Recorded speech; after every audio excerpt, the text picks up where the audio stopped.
Bonjour, dans cette quatrième mini-vidéo, je vais vous parler de la question numéro 4 que l'on retrouve dans le jeu Comment fonctionne notre planète, les volcans. Cette question 4 est quels volcans sont les plus répandus sur la Terre ferme? Effectivement, quand on regarde l'ensemble de l'activité volcanique sur la Terre, on peut voir qu'elle ne se passe pas sur la terre ferme, mais plutôt dans les océans. La plus abondante activité volcanique se retrouve au niveau des ce qu'on appelle les dorsales océaniques, les zones de limites divergentes dont j'avais parlé dans la mini-vidéo numéro 1.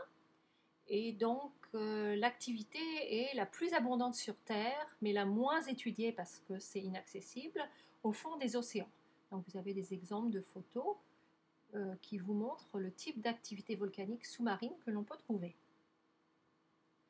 Sur terre ferme,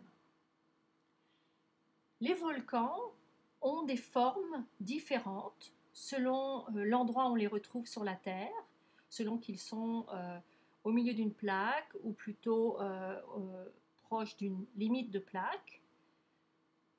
Et on peut définir différentes grandes catégories de volcans. L'une des catégories la plus connue est ce qu'on appelle les stratovolcans. Les stratovolcans ont des structures en forme de cône, comme vous pouvez voir ici, avec une hauteur de quelques kilomètres de haut et quelques kilomètres de diamètre aussi à la base. Donc ils vont se retrouver à avoir des belles formes géométriques, aussi bien en hauteur qu'en largeur, si on peut dire. Ces volcans se forment par une série d'éruptions qui vont apporter des coulées de lave plus fluides et à d'autres moments des fragments volcaniques qui proviennent au contraire d'éruptions plus explosives. Et c'est l'alternance des deux qui va permettre d'avoir des pentes relativement élevées, des flancs raides de ces volcans. Au contraire, on a ce qu'on appelle aussi des volcans boucliers. Ils sont moins nombreux, mais ils sont très massifs. Ce sont les plus gros volcans que l'on retrouve sur Terre. Ils ont des flancs, au contraire, qui sont plus faibles, parce qu'en fait, alors qu'ils peuvent avoir la même dimension en verticale de quelques kilomètres de hauteur, ils vont se retrouver à avoir une base de diamètre de quelques dizaines de kilomètres. Donc la base est beaucoup plus grande que la hauteur. Et cela donne des volcans qui n'ont pas l'air comme ça quand on les voit de loin d'être très importants, mais ils sont très importants, ils sont très actifs et ils ont un poids aussi, une masse au total qui est vraiment très grande. La troisième catégorie de volcans qui est assez connue aussi, ce sont des volcans beaucoup plus modestes en fait, on appelle ça des cônes de scorie. Ce sont de tout petits volcans, mais ce sont les plus communs sur la terre ferme. Ils vont avoir quelques dizaines à centaines de mètres de haut seulement.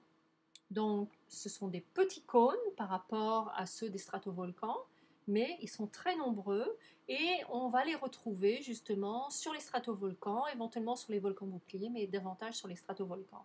Donc un stratovolcan peut avoir à sa surface des dizaines de cônes de scorie.